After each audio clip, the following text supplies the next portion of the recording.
नमस्कार दोस्तों, और एक नए वीडियो में आप सभी का बहुत बहुत स्वागत है रोथिन्स अकाउंटेंसी क्लासेस पर।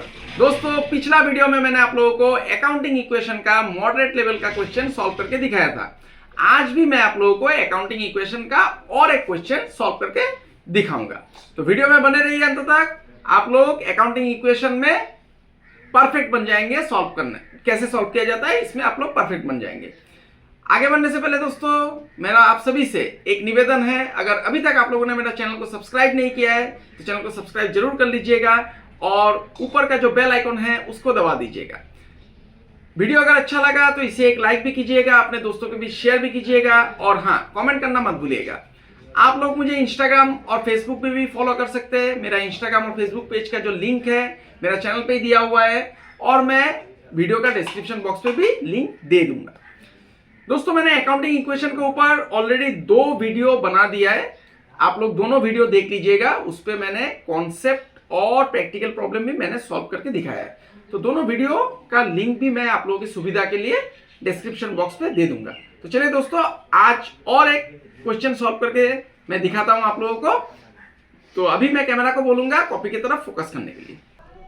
तो देखिए दोस्तों, आप लोगों को समझाने के लिए मैंने एक क्वेश्चन लिख लिया है, तो इसका आप लोग स्क्रीनशॉट ले लीजिएगा, ठीक है, वीडियो को पॉज करके। तो चलिए बनाते हैं। Show the accounting equation on the basis of the following transaction. तो देखिए यहाँ पर 7 ट्रांजैक्शन दिया हुआ है, ठीक है। तो मैं कॉपी को ऐसे सीधा करके ही बनाऊंगा। अगर जगह का अभाव होता है तो मैंने मेरा पिछला वीडियो में आप लोगों को बोला था कि कॉपी को आप लोग ऐसे घुमा लीजिएगा। ऐसे घुमा लेने से तब आप लोगों का जगह पर्याप्त हो जाएगा, ठीक है। तो मैं सीधा करके बनाता हूँ, ठीक। चलिए, अकाउंटिंग इक्वेशन ऊपर मैं लिख देता हूँ, अकाउंटिंग इक्वेशन, ठीक है दोस्तों। थोड़ा छोटा करके मैं लिखूंगा क्योंकि जगह भी बचाना है, जगह नहीं तो यहाँ पर पर्याप्त नहीं हो सकता है। तो देखिए, मैं स्केल का इस्तेमाल कर रहा हूँ। आप लोग स्केल और पेंसिल दोनों का ही इस्तेमाल कीजिएगा, ठीक है। तो इसको मैं थोड़ा बड़ा करके लिखूंगा क्योंकि यहाँ पर एसेट आएगा, लायबिलिटीज आएगा, एसेट कई सारा एसेट्स हो सकता है। सीरियल नंबर को एकदम छोटा करके लिखूंगा मैं। ट्रांजैक्शन आएगा, उसके बाद ट्रांजैक्शन का घर को थोड़ा छोटा कर देता हूँ क्योंकि एसेट मुझे पता नहीं है कितना सारा है। यहाँ पर एसेट का घर मैं थोड़ा बड़ा करूँगा, इतना तक दे देता हूँ, ठीक है। और यहाँ पर लायबिलिटीज कैपिटल। तो देखिए दोस्तों, पहला वाला क्या आता है, सीरियल नंबर, फिर होता है ट्रांजैक्शंस, फिर होता है एसेट्स, ऊपर में लिखना पड़ता है एसेट्स। कई सारा एसेट्स हो सकता है, हम लोगों को तो अभी पता नहीं एसेट का नाम क्या है, तो इसलिए मैंने एसेट लिखा है। फिर होता है लायबिलिटीज प्लस कैपिटल, ठीक है, कैपिटल। ये होता है मैथमेटिकल एक्सप्रेशन, ये मैंने आप लोगों को ऑलरेडी बताया है। तो चलिए, अभी जो अकाउंटिंग इक्वेशन है इसको देखते हैं। Number 1, Rajesh started business with cash. तो बिजनेस स्टार्ट किया गया है, तो नंबर 1 दे दीजिए। राजेश, ट्रांजैक्शन में लिख दीजिए, जैसा है वैसे लिखिए। Rajesh started business with cash, ठीक है। तो कैश से बिजनेस स्टार्ट किया, तो ये मैंने पिछला वीडियो में और पहला वीडियो में आप लोगों को सिखाया था कि कैश क्या होता है, एसेट होता है। तो एसेट में कैश लिख दीजिए, कैश आ गया। कैश से बिजनेस शुरू किया तो बिजनेस का कैश का जो परिमाण है, कैश बढ़ गया। तो 15,000 था कैश, 15,000 बढ़ गया, कैश में लिख दीजिए। उसके बाद पहला जो इन्वेस्टमेंट होता है बिजनेस में, उसको क्या कहा जाता है, कैपिटल। तो कैपिटल भी बढ़ेगा बिजनेस में, 15,000 कैपिटल भी बढ़ गया, ठीक है। दूसरा ट्रांजैक्शन क्या दिया गया है, ही परचेज गुड्स ऑन क्रेडिट, सामान खरीदा बिजनेस के लिए। तो 2 नंबर लिख दीजिए, ही परचेज्ड गुड्स ऑन क्रेडिट, सामान खरीदा बाकी में, ठीक है, कैश में नहीं खरीदा, बाकी में खरीदा। ही परचेज गुड्स ऑन क्रेडिट, ठीक है दोस्तों। तो सामान खरीदा, सामान क्या होता है, सामान का तो नाम नहीं है, तो सामान को क्या बोला जाता है दोस्तों, स्टॉक। ठीक है ना। तो स्टॉक एसेट होता है तो स्टॉक भी बढ़ जाएगा, तो स्टॉक यहाँ में आपको लिखना है। तो पहला ट्रांजेक्शन में स्टॉक नहीं था तो 0 दे दीजिए। अभी देखिए सामान खरीदेगा तो स्टॉक बढ़ेगा 7,000, ठीक है ना। तो 7,000 रुपया स्टॉक में प्लस हो जाएगा, ठीक है। अभी कैसे खरीदा गया, बाकी में, पैसा देके नहीं खरीदा। तो बाकी में जो आपको सामान देता है उसको क्या बोला जाता है, सप्लायर, मतलब क्रेडिटोर बोला जाता है, क्रेडिटोर। तो ये आपका उधार बढ़ गया, क्रेडिटोर लिख दीजिए लायबिलिटीज में, क्रेडिटोर्स, ठीक है। तो पहला ट्रांजेक्शन में क्रेडिटोर नहीं था, 0। दूसरा ट्रांजेक्शन में अभी आपका उधार बढ़ जाएगा, मतलब आपको पैसा देना है, लायबिलिटीज बढ़ गया, तो 7,000 क्रेडिटोर में लिख दीजिए। और कैपिटल में कुछ नहीं है, 0, कैश में भी कुछ नहीं है, 0। अभी 2 ट्रांजेक्शन हो गया। 2 ट्रांजेक्शन करने के बाद आपको क्या करना है, न्यू इक्वेशन लिखना है, न्यू इक्वेशन। उसके बाद एक ही ट्रांजेक्शन के बाद आपका न्यू इक्वेशन आ जाएगा। 15,000 प्लस 0 कितना होगा दोस्तों, 15,000, फिर 7,000 प्लस 0 7,000, फिर 0 प्लस 7,000 7,000 ही होगा, फिर 15,000 प्लस 0 15,000 हो गया। उसके बाद 3 नंबर क्या है, देखिए, he purchased furniture for cash, furniture खरीदा, तो इसको लिख दीजिए, ही परचेस्ड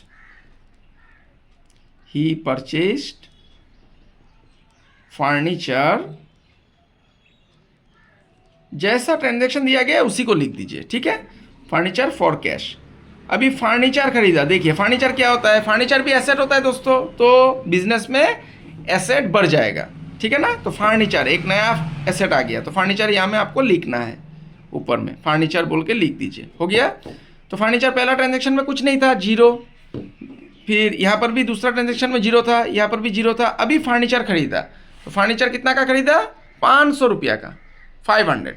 तो 500 रुपया का फर्नीचर, मतलब बिजनेस का फर्नीचर बढ़ा, ठीक है। कैसे खरीदा गया, कैश में, तो कैश से 500 रुपया क्या हो जाएगा, माइनस हो जाएगा, कैश घट जाएगा आपका बिजनेस का।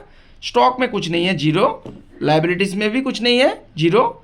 इस ट्रांजैक्शन के लिए पहले तो है 7,000, इस ट्रांजैक्शन में नहीं है, 0, कैपिटल में भी नहीं है, 0 हो गया। अभी एक ट्रांजैक्शन करने के बाद ही आपको न्यू इक्वेशन करना है। फिर मैं लाइन खींचूंगा, यहाँ पर लाइन खींच देता हूँ और यहाँ पर न्यू इक्वेशन बोल के लिख देता हूँ, ठीक है ना। न्यू इक्वेशन, 15,000 से 500 को माइनस कीजिए, ये ब्रैकेट मतलब माइनस है, 14,500 हो गया। 7,000 प्लस 0 7,000, 500 प्लस 0 500, 7,000 प्लस 0 फिर 7,000, 15,000 प्लस 0 15,000 हो गया दोस्तों, क्लियर यहाँ तक। अभी 4 नंबर ट्रांजैक्शन, ही डिपॉजिटेड इनटू बैंक, बिजनेस का पैसा बैंक में जमा किया। तो बैंक में जमा किया तो ये भी तो बिजनेस के लिए एसेट ही हो जाएगा, बैंक में पैसा जमा है बिजनेस का, तो ये बिजनेस के लिए एसेट हो गया। तो बैंक एक एसेट आ गया। अच्छा, पहले मैं ट्रांजैक्शन को लिख देता हूं, ही डिपॉजिटेड इनटू बैंक, ही डिपॉजिटेड इनटू बैंक, बैंक में पैसा जमा किया, कैश पैसा, ये कैश पैसा को बैंक में जमा किया, तो बैंक भी तो बिजनेस के लिए एसेट ही हो जाएगा। तो बैंक एक नया एसेट, यहां पर आपको नाम लिखना है, ठीक है। ये बैंक लिख दिया मैंने। पहला वाला में कुछ नहीं था, 0, दूसरा वाला में 0, फिर 0 था, फिर 0, फिर 0। अभी देखिए बैंक में पैसा जमा करेगा कितना, 2,000, तो 2,000 कैश बिजनेस का बैंक में जमा हो जाएगा। तो बिजनेस का बैंक बैलेंस बढ़ेगा ना घटेगा, बढ़ जाएगा ऑब्वियसली। तो 2,000 बैंक में प्लस कर दीजिए, ठीक है। उसके बाद बिजनेस का ही पैसा जमा किया, तो कैश, बिजनेस में कैश है तो कैश से आपको 2,000 माइनस करना है, ठीक है। इसके बाद स्टॉक में कुछ नहीं है, 0 इस ट्रांजेक्शन में, और फर्नीचर में भी कुछ नहीं है, 0 लिख दीजिए। लायबिलिटीज में भी नहीं है, 0, और यहाँ पर कैपिटल में भी नहीं है। तो अभी फिर से लाइन एक बार खींचना पड़ेगा, न्यू इक्वेशन आ जाएगा। ये न्यू इक्वेशन लिख दीजिए, न्यू इक्वेशन, ठीक है दोस्तों। 14,500 से अभी आपको 2,000 माइनस करना है, कितना हो जाएगा, 12,500, फिर 7,000 प्लस 0 7,000, फिर 500 प्लस 0 500, फिर 2,000 प्लस 0 2,000 हो गया। इसमें 7,000 प्लस 0 7,000 और 15,000 प्लस 0 15,000 हो गया। अभी 5वां ट्रांजैक्शन देखिए क्या है, he sold goods on credit to Mohit, Mohit को सामान बेचा, किसने, राजेश ने बेचा, मतलब राजेश जो बिजनेसमैन है जिसका हम लोग अकाउंटिंग इक्वेशन ये बना रहे हैं, उसने क्या किया, मोहित को सामान बेचा। तो मोहित हो गया उसके लिए डेटोर, एसेट, जिसको आप लोग सामान बाकी में बेचते हैं उसको क्या बोला जाता है, डेटोर। ये आपके लिए एसेट है दोस्तों। देखिए कॉस्टिंग 4,000, 4,000 का सामान कितना में बेचा गया, बाकी में बेचा, लेकिन 6,000 में बेचा।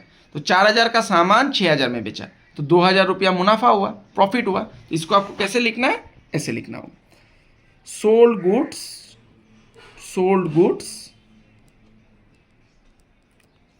To Mohit, sold goods to Mohit at profit, ठीक है ना। सोल्ड गुड्स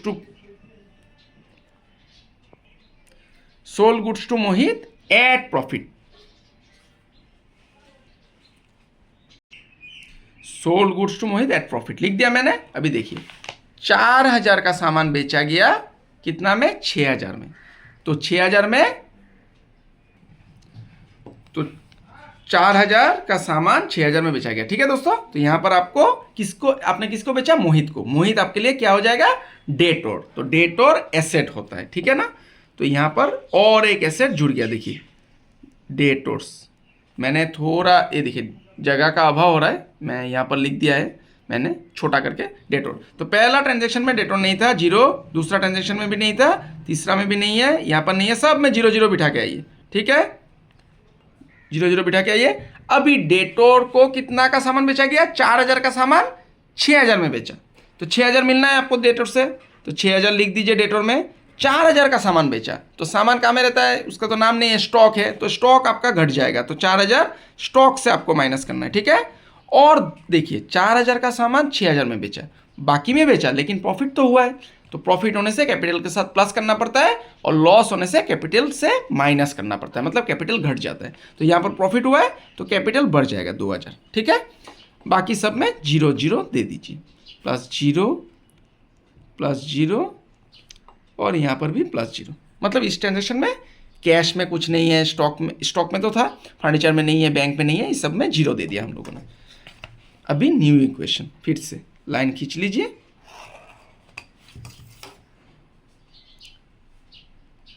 न्यू इक्वेशन हो गया। अभी 12,500 +0 कितना हो जाएगा, 12,500। 7,000 - 4,000 कितना हो जाएगा, 3,000। 500 +0 500, 2,000 +0 2,000, 6,000 +0 6,000, 7,000 +0 7,000, और यहाँ पर 15,000 + 2,000 17,000 हो गया। देखिए 6 नंबर ट्रांजैक्शन क्या है, ही withdrew cash for private use, अपना व्यक्तिगत इस्तेमाल के लिए बिजनेस से पैसा उठाया, बिजनेस से पैसा ले लिया। तो इसको लिखिए, ये पर्सनल यूज होता है, ड्राइंग्स बोला जाता है इसको। विड्रू फॉर प्राइवेट यूज ऐसा लिख दीजिए, विड्रू फॉर प्राइवेट यूज, इतना लिखने से हो जाएगा। तो देखिए कैश विड्रॉ किया, कैश, तो कैश कहाँ में रहता है, ये देखिए कैश एसेट है, तो कैश से 200 रुपया घटा दीजिए, ठीक है। तो बिजनेस का पैसा को 200 रुपया कैश से हम लोगों ने माइनस किया, बिजनेस का पैसा को क्या बोला जाता है दोस्तों, कैपिटल। तो कैपिटल भी आपका घटेगा, तो कैपिटल से भी आपको माइनस करना है 200, ठीक है। बाकी सब में कुछ नहीं है, 0 दे दीजिए, 0 हो गया। अभी न्यू इक्वेशन फिर से आपको लिखना है। देखिए कितना आसान है अकाउंटिंग इक्वेशन।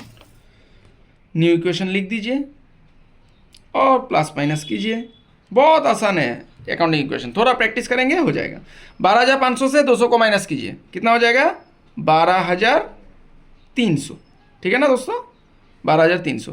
3,000 + 0 3,000, 500 + 0 500, 2,000 + 0 2,000, 6,000 + 0 6,000, 7,000 + 0 7,000, और 17,000 से 200 को माइनस कर दीजिए, कितना आ जाएगा, 16,800। एक अंतिम ट्रांजैक्शन बच गया अभी, देखिए ही पेड सैलरीज, मतलब राजेश जो बिजनेसमैन है, जो बिजनेस कर रहा है, उसने सैलरी पेमेंट किया है, किसको, अपना एम्प्लॉय को, कितना रुपया का, 300।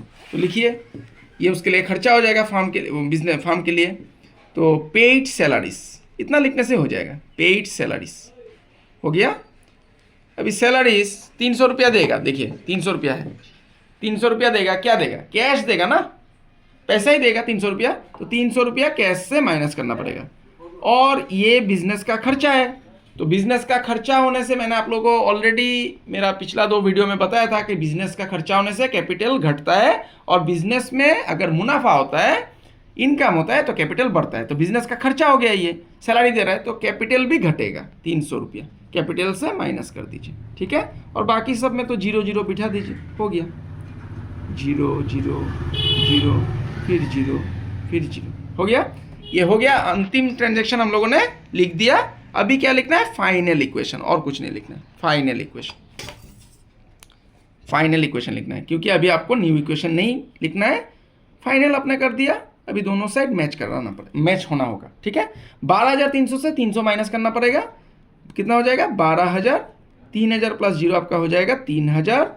ये 500 प्लस 0 तो 500 ही हो जाएगा। 2,000 प्लस 0 2,000, और यहाँ पर 6,000 प्लस 0 6,000, ठीक है। और यहाँ पर देखिए 7,000 प्लस 0 7,000, और 16,800 से 300 को माइनस कर दीजिए 16,500।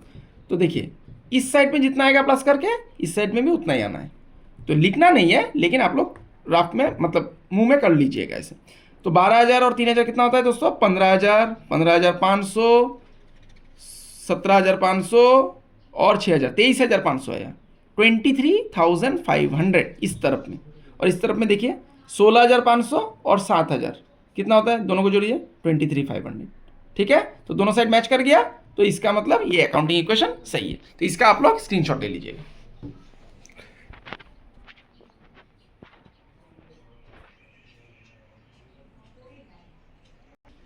तो आशा करता हूं दोस्तों आज का क्लास आप लोगों को समझ में आया है। आज भी मैंने एक मॉडरेट लेवल का ही क्वेश्चन सॉल्व करके आप लोगों को दिखाया है।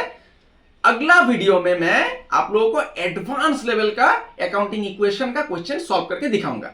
तो तब तक के लिए बने रहिए मेरे साथ। मैं ईश्वर से प्रार्थना करता हूं आप सभी स्वस्थ रहे, सुरक्षित रहे और खुश रहे। आज के लिए इतना ही दोस्तों, बहुत बहुत धन्यवाद।